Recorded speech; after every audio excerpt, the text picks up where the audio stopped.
Hello again, everybody, and welcome to another episode of Fun and Games Podcast. I'm Geoff Moonen. And I'm Matt, a.k.a. Stormageddon. And you're listening to episode 101. And this episode, we are joined by SporeRose, a Twitch streamer that we're very excited to have on the show. SporeRose, it's so nice to have you. It's nice to be invited onto this. We're really excited to have you. Spore, we were connected via Twitter and through the incredible community that Zombie has cultivated, and through those connections, which is, we love Zombie here. She's amazing. Why don't we start, Spore, by talking a little bit about what got you into streaming? Because Geoff and I both stream pretty casually because we do a lot of other things as well. And I know what pulled me to streaming. It was my love of watching games and being a fan of streamers for a long time first. But I'm curious for you, what kind of brought you into the world of streaming? Well, it was an old friend on VR chat 5 months after that meme that made it blow up in popularity. Just to be upfront, I was a part of that community way before the Knuckles meme happened, so yeah, I was kind of at ground zero, so to speak. And that old friend of mine just asked me if I was interested in streaming, so I thought, I check it out, and, well, the rest is history. That's awesome. And so what attracted you to the streaming community? I'm curious, were there certain streamers that you sought out first when you first started streaming, folks that you were interested in seeing their take on it before you started doing it yourself? Not really. It was just down to curiosity at best. Because, for me, I was watching streams long before I got into streaming myself. And a lot of it was, there were content creators, who were doing other things outside of Twitch that then I was like, oh, they stream as well. Let me go check it out. But I wonder what it would have been like to step into streaming in a bubble, right? If you're not watching other creators and you're just kind of doing it from scratch by yourself. So I think it's really interesting that you kind of just stepped into it through curiosity and then started watching other streamers after the fact. I think that's a really interesting approach. I mean, a year before I did start streaming, I did every now and then watch a Destiny 2 streamer, but I don't think they do play Destiny anymore. Last time I've dropped by since they've been accepted onto the Borderlands stream team, and yeah, probably take up your time a little bit. Now, when you got started streaming, did you have a particular avenue you wanted to go? Did you just want to share the games you'd like, or a feeling of a specific kind of game you wanted to show off? I never really had any real direction. So it was more you just wanted to share the games you were playing. Do you have a favorite kind of game that you stream? I know you were playing Garden Warfare earlier today, which is the world of Plants vs. Zombies, but turned into a third-person shooter. Do you have a type of genre like third-person shooters or RPGs or whatever that you prefer to play on stream, or is it just kind of whatever you're in the mood for? It's rather whatever I'm in the mood for. I rarely play shooters, so that's one of the blue moons of the streaming world that you see me playing a shooter. Unless it's Overwatch during an event. I like that kind of freedom, though. I started out as someone who's streaming a lot of classic games, stuff on the virtual consoles or, old Nintendo and Super Nintendo games, and then kind of just leaned into what you're doing, which is essentially just whatever you're in the mood to play, you play it. I'm curious for you, because for me, I often, as a completionist, to a degree, feel this obligation to finish a game on stream that I start. If I'm really not enjoying it, I won't. But for the most part, if I'm having some semblance of fun, I will complete a full game. Do you feel that pull when playing to, if you've started a game that's narrative, to see the whole story through with your community? Yeah, to a degree. But when it comes to 100% completion, everything, I generally haven't really done that on stream. I've only really done it off stream, with the most recent example I can think off the top of my head being Spider-Man for the PS4, but that was just as I was transitioning from having the PS4 to the PS5. That makes sense. Wanting to share the whole narrative ride with your community. I feel like that we, especially as you develop a community, you feel this, I don't want to use the word obligation, but this connection, and so you want to explore that stuff. Mm-hmm. I'm curious, since you're someone who's streaming now and you've played a lot of modern games, how far back does your gaming history go? Are you someone who played a lot of classic consoles? Are you someone who's mostly been playing modern gaming or PC? Where are your gaming roots? Well, I've been gaming for almost as long as I've lived, really. You're in good company. Do you remember what the first game you ever played was? Yeah, I actually do remember that. That game being Nights into Dreams. Oh, Nights into Nice. Dreams. That's a good one. Was that the Dreamcast That was version? Saturn. Yeah, Saturn. Oh, Saturn was the original. Nice. Yeah, and Man, someone who owned a Saturn. That's a rarity these days. yeah, and well, on that note, I am actually excited for the next game that's clearly taking inspiration from Nights, Full On Wonderworld. I haven't seen that one. Yeah, it's actually really gorgeous on the PS5, but we're getting off track here. It's all good. No rules. It's funny. I find that with streaming, depending on where your gaming origins are, can affect how you stream or the kinds of things that you want to do. I'm curious, I guess for folks who maybe don't know you, Spore, or aren't familiar with your streaming, maybe give the little like elevator pitch of the kind of streaming you do as far as the kind of games you play or the kind of community you developed, you know, kind of give them the elevator pitch of SporeRose on Twitch.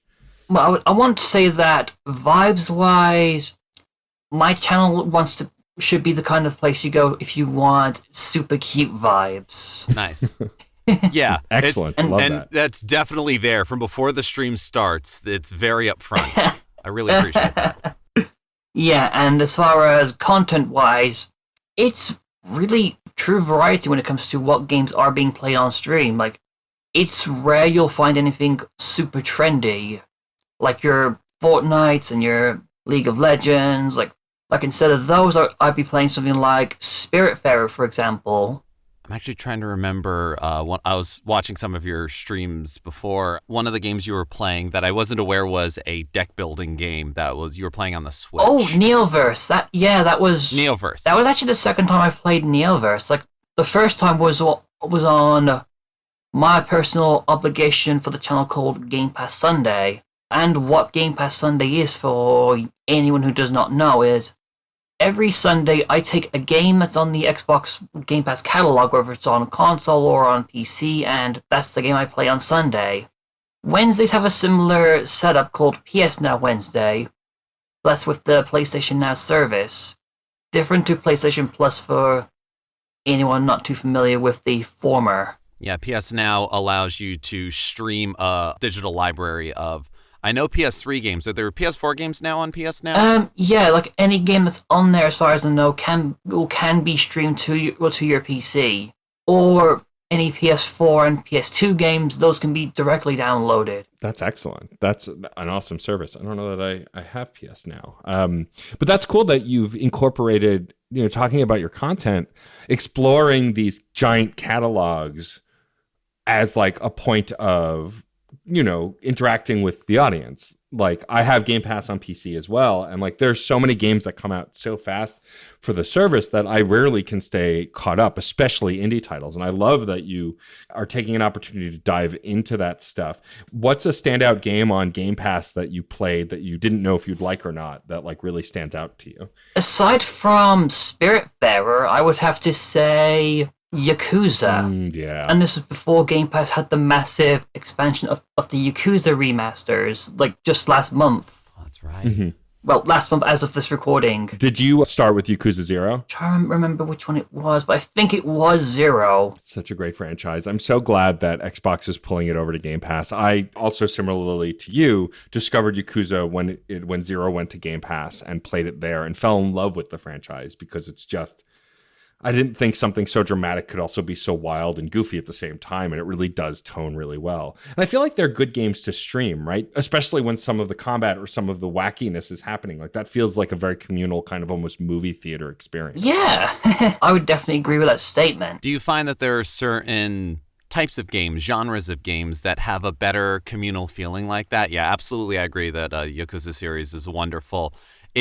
It creates moments. Have you found there are certain games, certain genres, certain eras that really generate those kinds of moments? I don't know how to answer that question, honestly. It doesn't have to be like a universal thing. It sometimes catches you by surprise. Have there been any games recently that you either you knew and weren't sure how folks are going to react, and it got a lot of interesting reactions, a lot of chat, a lot of feedback on it. I think Moonlighter could be an example of a game that got the community discussing, creating moments more or less. Yeah, Moonlighter is one of those games that's very interesting from the premise, from the get, because you're the salesperson in an RPG instead of the adventurer in the RPG, but you're still going on adventures. And it does seem like the kind of game that would allow for those kind of really great moments of gameplay. And one that not everybody knows about. Yeah, do you find that you lean more towards indie games? Very much, actually. You'll have me occasionally play the AAA release, but a lot of the times, especially with Game Pass, you'll catch me playing indies. I feel they definitely deserve an extra bit of spotlight. There's already enough media coverage of larger titles going on. There's enough word of mouth. Moonlighter and Wayfarer aren't necessarily going to have YouTube ads pop up on every video you watch, but it's the community, it's people showcasing those things that it will get it in front of people. And I always enjoy being able to do that, whether, one-man team games or something bigger than that. Yeah, I find that streaming those kinds of games are a great way to engage. Like, we've on the show tried to showcase as many indie developers or indie games as possible, because I just feel like everyone knows about Fortnite, everyone knows about Overwatch, when Overwatch 2 comes out, like, you can stream it, of course, if you love playing that game, but you streaming it is not going to... It's not the same as you streaming a small indie game that someone may not have heard of. Like, likely if people want Overwatch 2 whenever that comes out, they're going to buy it, regardless of the media coverage and stuff, because there's enough hype behind it. But something smaller, like Spiritfarer, for example, which got a lot of really great reviews, it had some coverage, but a lot of it was word of mouth and Game Pass. And you can grow a community pretty naturally through streaming by just sharing those kinds of smaller games. Yeah, and I feel that some indie developers can really benefit from working with streamers who do make use of Game Pass. Like such as last year when Playful reached out to me about promoting the launch of new Super Lucky's Tale for the PlayStation and Xbox. Because I do Game Pass stuff as well, I've also had the opportunity to basically plug the fact that new Super Lucky's Tale was made available alongside the original Super Lucky's Tale via Game Pass. Yeah, that's a great game that's been on my list for a while, and is definitely very much the mood of your channel, which is cutesy and kawaii. Super Lucky's Tale definitely fits that mold. Like, if I was to ever have a plushie of Lucky, like, I'd probably just faint from cuteness. That's legit. It's funny, we've had other folks on the show who have streamed, but I think what's really interesting about folks who dedicate their creativity to streaming is that there's a lot more to, on the face value of streaming, it can seem like you're just watching someone play a game. And for some channels, that's true, right? There is no obligation to create community events, right? Like, you can just hang out and play a game people can watch, especially with the accessibility on the PlayStation and Xbox, allowing you to go straight to streaming from your console.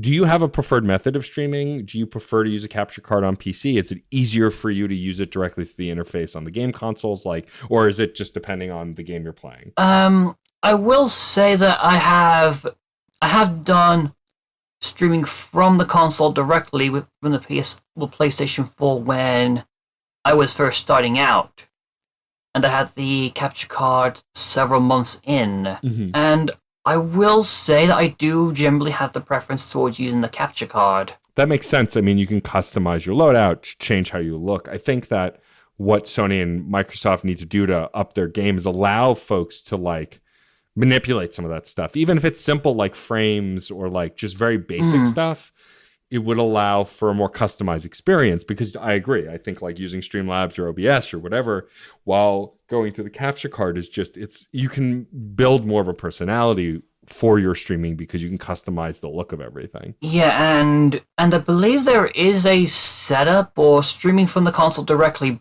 but going through a middleman to have a overlay put on, but I can't quite remember the name of it. But it was something that was tied to Mixer's Pro membership. Oh, that's right. I do remember what you're talking about. I can't remember what it was called, but yeah, you're right. I think it's called Lightstream. Yeah, I think it was Lightstream. Right. But the main reason why I prefer to use the capture card over streaming from the console or using any fancy remote play apps to have the gameplay streamed to the PC and have the remote play app set up as a window capture and all that is primarily because certain games on PlayStation have will have scenes that are completely blocked from being captured in any way, like that's right. within the You're console. right. And sometimes they're in the weirdest points of recently played through Final Fantasy X-2 on the PS4 and watching the sheer amount of like weird flashings on and off, just being like, that's the part you think is sensitive? Even one of the parts is actually before the title screen comes up, it shows the bit where it's like the Final Fantasy X-2 project and the years it went up, blocked just that screen. That felt very arbitrary. I feel you on the like, why are you? Yeah, forget that. Capture card. Genuinely don't get why there would even be blocked scenes for a game that's nearly 20 years old. Like, it's like joking about spoilers for Titanic.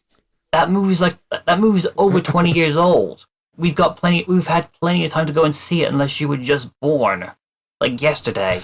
Hey, you know what? No matter how old a game is, it could always be someone's first time playing through a game. But it is interesting how, like the movie Titanic, the ship sinks, and we work from there. Final Fantasy X-2, Final Fantasy X happened. I'm always fascinated by where the nature of spoilers and story go on, or what is the expiration date on things. Well, it is weird because you're right. Like, I noticed it a lot with the PS5 and the PS4. Like, I played a lot of Dragon Age Inquisition, and famously the opening of Dragon Age Inquisition like when you start a new game, shows a giant explosion, a devastating explosion, which is like the jumping off point for the story. Whenever you load up the game, even if it's loading a saved game, it blocks the transition from the title screen to the starting your mission screen because of that. And it's so weird. And it's interesting that you bring up spoilers and like the length of games because like I remember being in this weird place when talking about Final Fantasy VII Remake, which I'm not going to spoil still just because I feel like if people really love that game, they should experience it. But like, we knew to some semblance where that game was going, even though there are clearly some deviations in it. But it was interesting to me how, like, we know what happens to Aerith in the original game, if you've played it, but people were still tentatively not talking about that because it is an important moment in that game franchise and you don't want to ruin that for new players. But then again, there was that argument also, like, it's a very old game. It came out in the 90s and like, if you haven't played it by now, there's like that walking the line. And it's funny when tech gets in the way of that, when it just automatically will decide what scenes are blocked when you're streaming. Especially because community now, like even before the pandemic happened, but now especially with the explosion of streaming going on, there are a lot of cases where you never touch a controller playing the game, but you experience the game by watching a stream. So it is a little weird that there's this sort of arbitrary pick and choose on that. Right. Well, especially since like, and I'm curious how you feel about the sport. Like for example, I am playing The Last of Us 2 right now, and it's about a year after it came out, I think.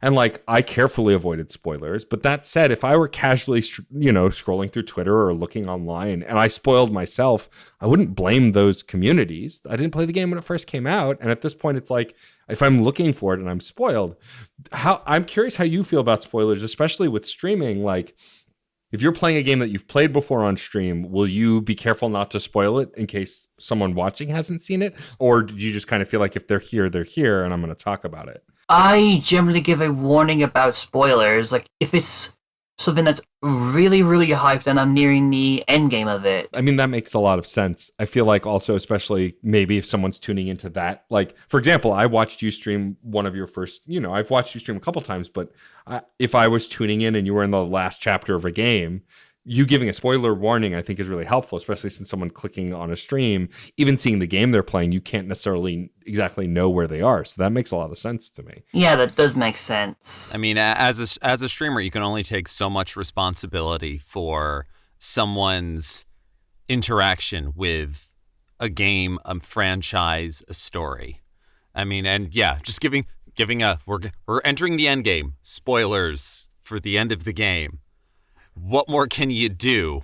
You shouldn't stop playing the game just because someone else that's joining in doesn't want it spoiled. It's a weird... Yeah. Yes. Yeah. Slightly veering off that topic a little bit. Like, one time I had someone who asked me to let them into the game that I went into a multiplayer game that I never seen before, and when I said that I was playing on my own, then they were saying that I should start from the beginning just to let them in. I generally try only play with people who I really know, and Right. so getting that kind of comment was a little off-putting to me personally. Yeah, I agree. get that. I mean, I've run into that too. I was playing Fuser with a couple of friends, and we were playing multiplayer.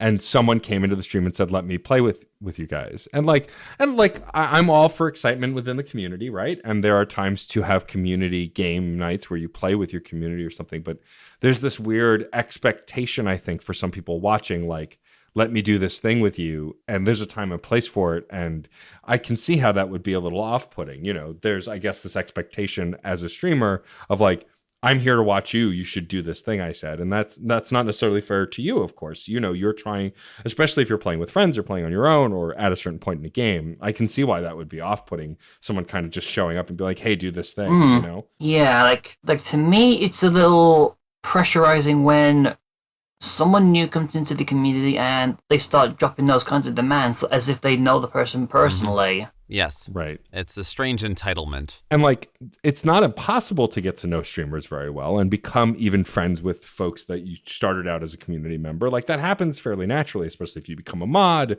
or you've met them at meetups a bunch of times or whatever. But there's a line, and like, you as the streamer get to decide what that line is, not the person watching you, right? You can only dictate what makes you comfortable or uncomfortable.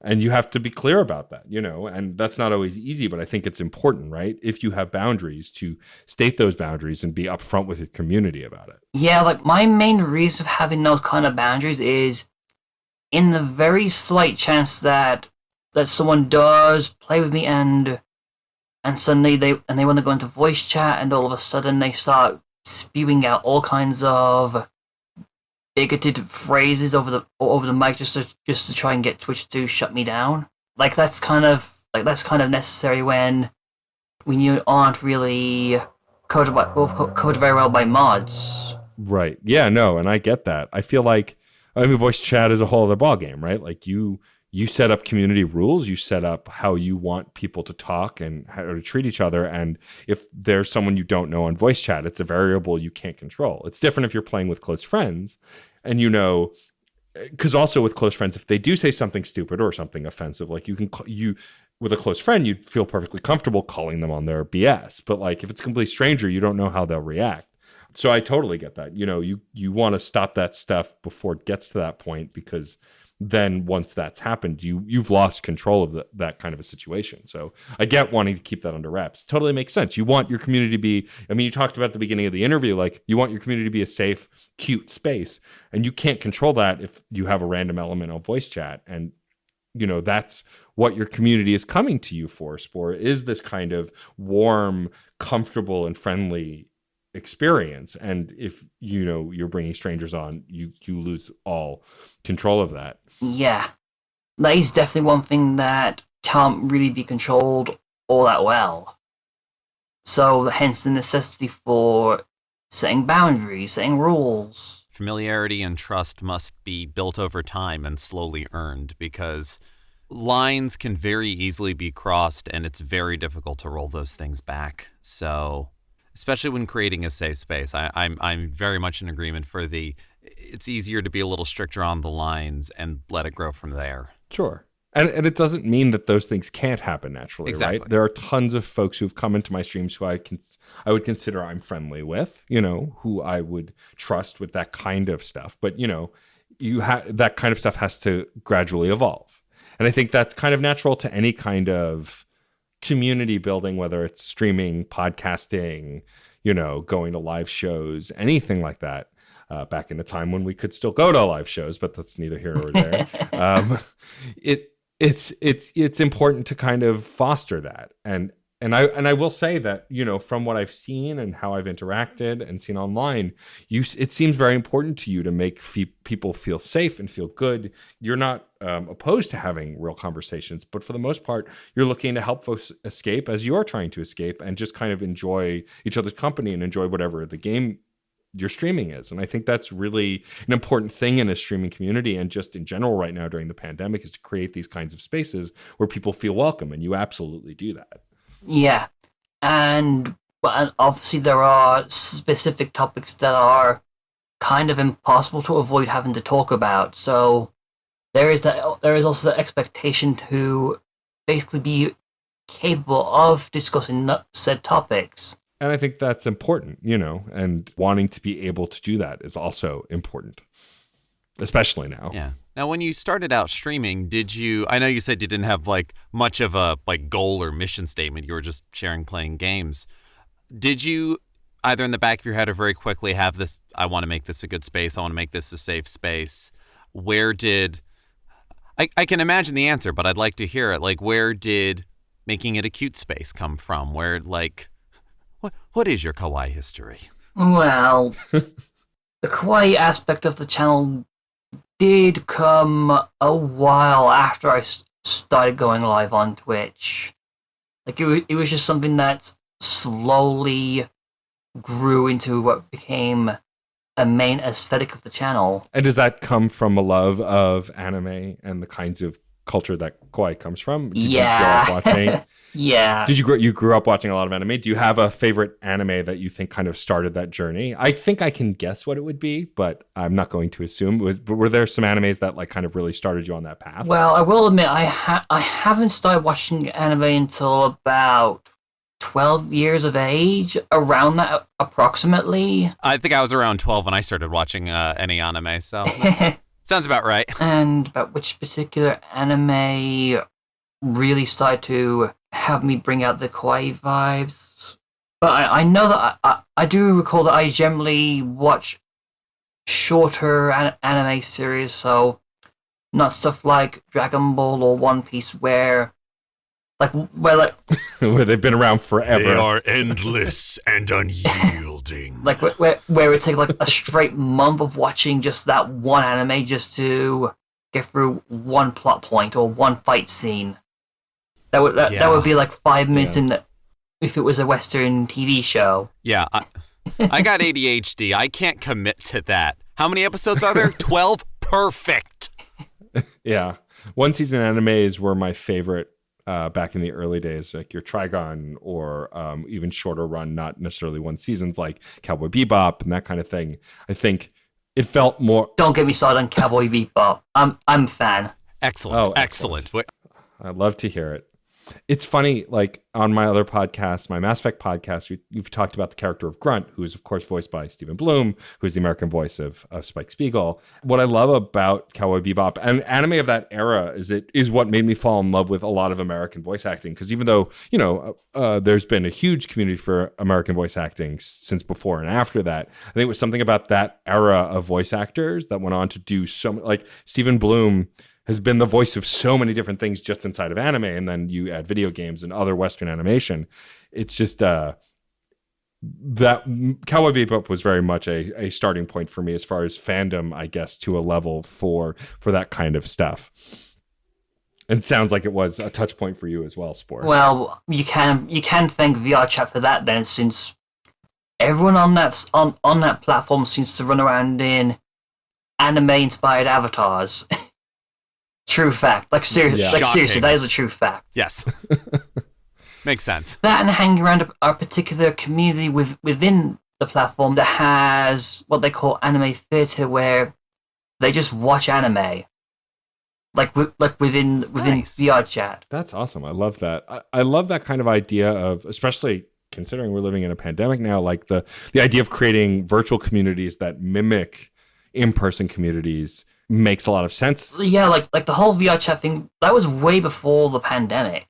In a way, they were kind of ahead of the time. Yeah. For sure. Yeah, it's very funny the amount of platforms, of services, of trends that have come up since March of 2020 that people are like, oh my God, the hot new thing. It's been around for 8 years. You're just catching up. And that's great. Hi, welcome, look. But people have been making digital communities for months, years, decades. And I'm very curious to see where stuff like Twitch and other streaming platforms will go in whatever point in the future when people are able to go outside more freely, safely. I don't know how I want to put that, but it's also quite interesting. And I mean that in all the good and bad ways, to see what lockdown has done for shining lights on what digital communities can be for people. For sure. I have to imagine, Spore, you must have noticed a difference, because I certainly did during this time of lockdown, like people engaging more, just more people watching. I feel like I've seen it in other communities for sure. Just kind of more people are around because we're home a lot more. Yeah, I do know some people have picked up streaming directly as a result of being stuck at home. And they should, right? Why not? The more the merrier, in the fact that the more people who know about streaming, the more common it is, the more that kind of community can grow, and Twitch isn't a perfect system. The higher ups at Twitch are not infallible, as we've seen, especially over the last few years, but like it's a platform that can grow. And I think it becoming more well-known, becoming more popular to folks who are not within the streaming community is ultimately only going to bring good things. I think it may take time, but I think ultimately it is a good thing. Yeah, I'd say very much.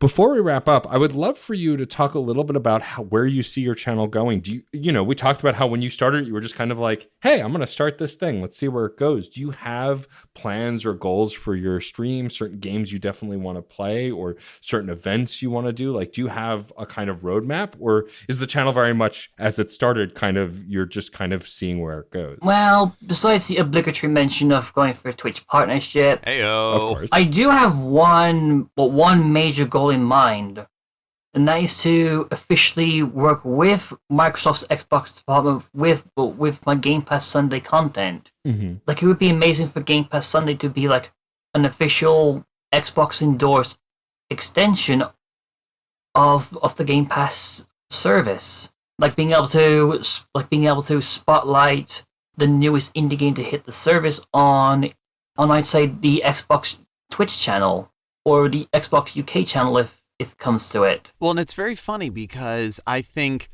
Twitch streaming can be used for, I don't want to say nefarious, but insidious or whatever, like advertising or advertisement.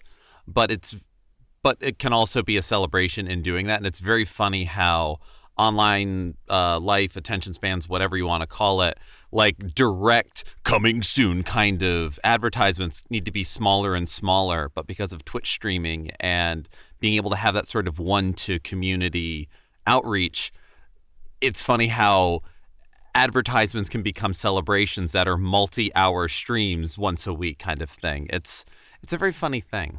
Well, yeah, because ultimately Twitch is advertising, right? To some degree. Of course you have ads on your channel, but like you're advertising this game you're playing, even if you're not telling people to go buy it. In some sense, you are advertising it. I think everything is advertising the same way that everything is content. Right, exactly.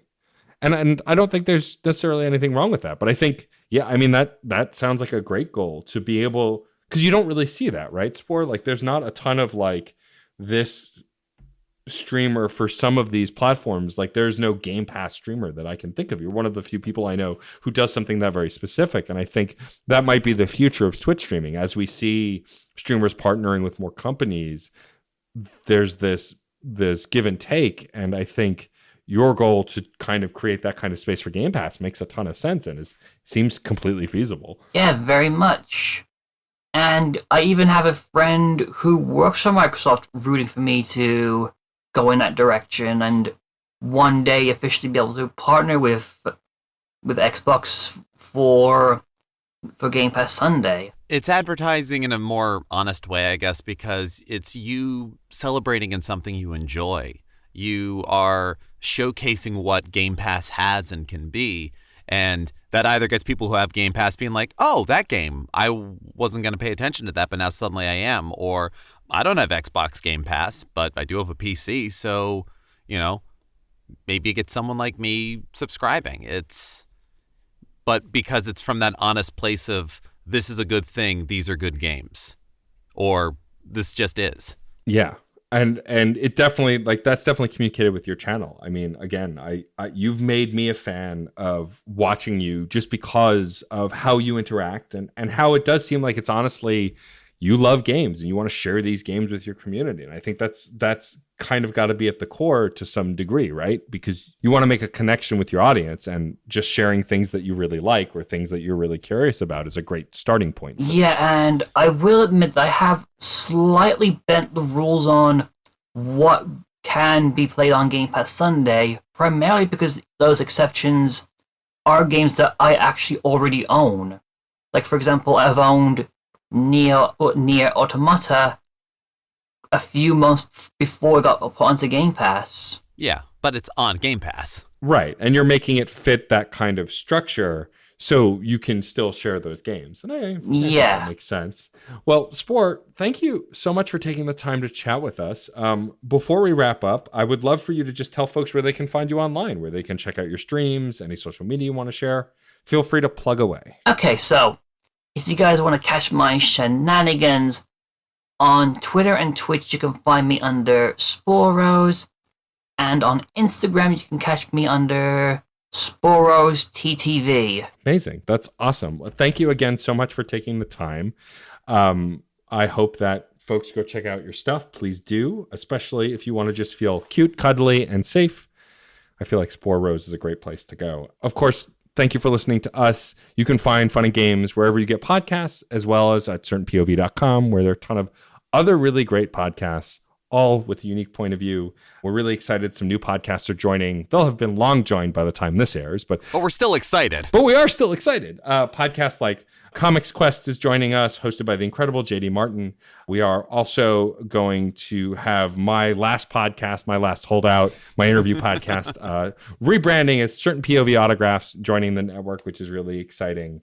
If you want to rate and review, subscribe, please go to your podcast platform of choice. All of those things help us to get featured and for more people to check out the show. And if you've checked out SporeRose's stream before and are a big fan, please let us know. If there are other streamers who create a good safe space or showcase the kind of content you like to see, please let us know. You can find us on Twitter, Fun and Games Pod, as well as you can email us at funandgamespod@gmail.com. We love to hear from you. We love to know what you're thinking, what you're feeling, because this is a conversation. Thank you for being a part of it. I'm Geoff Moonen. And I'm Matt, aka Stormageddon. And happy gaming. Hey. Oh, hey, Geoff. What's going on, guys? Oh, talking about Superman. Oh, cool. I could talk about Superman. I could talk some more about Superman. We know. I'll bet a few people would want to get in on this. I'm down. You know it. That sounds like fun. I'll do it. Cool, let's do it. We can call the show Men of Steel. And you can find it at certainpov.com. Or wherever you get your podcasts. Yay. CPOV. CertainPOV.com.